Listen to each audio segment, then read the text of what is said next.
I'll admit, I used to think boy bands were all like carefully crafted personas and catchy tunes, just kind of manufactured. But then I started looking into Liam Payne. Oh, yeah. And I was like, there might be more to this story. You clearly have a knack for going beyond the surface, and with the mountain of information you dug up, it seems like we're about to uncover the man behind the music. Absolutely.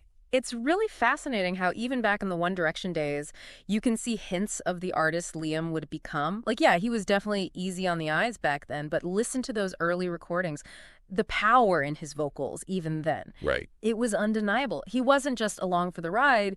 He was serious about his craft right from the beginning. It's not like he was some, stage school kid either. Right. Born in Wolverhampton, England in 93. Yep. Pretty normal upbringing, I'd say. Yeah, absolutely. But get this. The guy was practically a walking, talking jukebox from day one. School choirs, local talent shows, you name it, he was there belting it out. And that's an important point to emphasize. This wasn't manufactured talent. We're talking about a kid who first auditions for the X Factor at 14. 14. He doesn't make it through, but does he give up? No. He comes back at 15 and tries again. 2 times. Yeah. This guy was determined. Exactly. That kind of drive at that age, it's telling, And it's actually on that second try in 2010 that Simon Cowell sees something special, sees that diamond in the rough, and boom, the One Direction concept is born.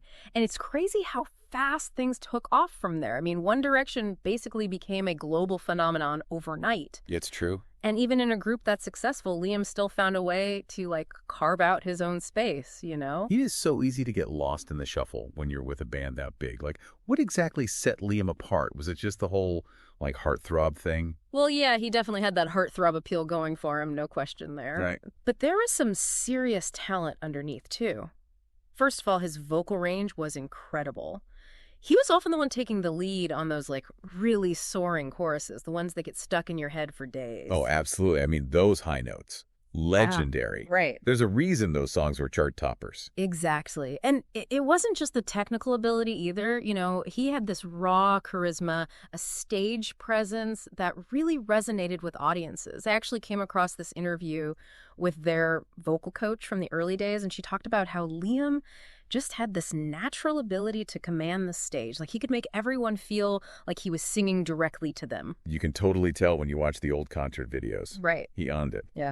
Okay, so we've got this incredibly talented guy in a crazy successful group, but then toward the end of their run, did you get the sense that maybe, he was starting to outgrow the mold a little bit? 100%. And that's where things start to get really interesting, because it's 2016, One Direction announces they're going on hiatus.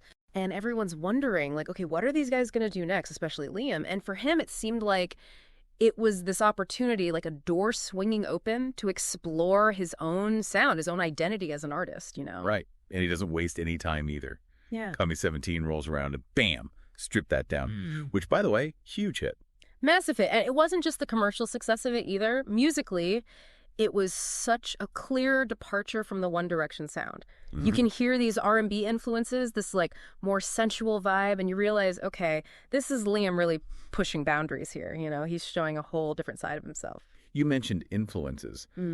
Were there any specific artists that kind of, inspired this new direction? It does make you wonder. It makes you wonder about the pressure, you know, to go from this massively successful band to going solo, finding your own sound. Did he ever talk about that, those challenges? He did, yeah. In a few interviews, actually, Liam talked about this period of self-discovery, almost like he needed to step away from the whole One Direction persona, figure out who Liam Payne, the solo artist, really was. And he was pretty open about it being a struggle, Yeah.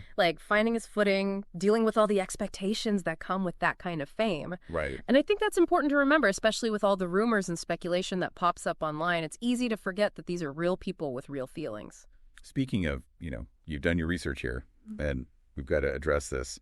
There's been some concerning stuff online about Liam's well-being. And it's responsible of you to ask about it and want to clarify. So let me just say this directly. As of today, October 17th, 2024, Liam Payne is alive and well. Those rumors about his death are completely false, often just fueled by the echo chamber of social media. Yeah. And that's why it's so important to focus on credible sources, verified information, not just sensationalized clickbait, A good reminder for all of us, really.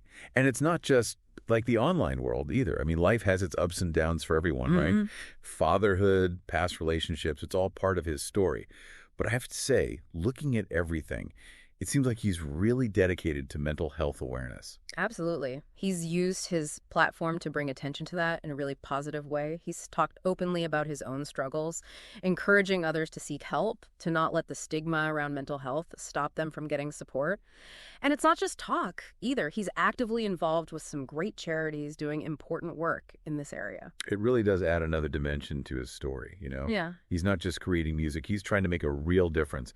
But speaking of his music, I mean, he didn't just release Strip That Down and stop there. Oh, no, not at all. He kept going, experimenting with all these different sounds, different artists. Right, like who were some of his collaborators and what were those experiences like? Those collaborations are huge when it comes to understanding his growth as an artist. Like working with people like Rita Ora, J Balvin, you see him blending genres, pushing his vocal abilities in completely new directions. And it just goes to show he's not content with fitting into any one box. He's breaking down walls, exploring every facet of his musicality. Which makes you think, where's he going to go next? Bang. Because if there's one thing we can take away from this whole deep dive, it's that Liam Payne's journey is far from over. He went from this boy band heartthrob to a multifaceted artist, experimenting, speaking his truth, using his platform to do good. And that's a powerful message, you know.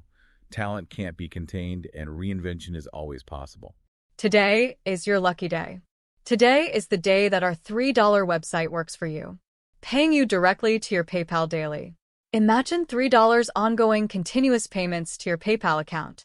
Imagine falling asleep and waking up to $300 in your PayPal account. How would this make you feel? How could this help you?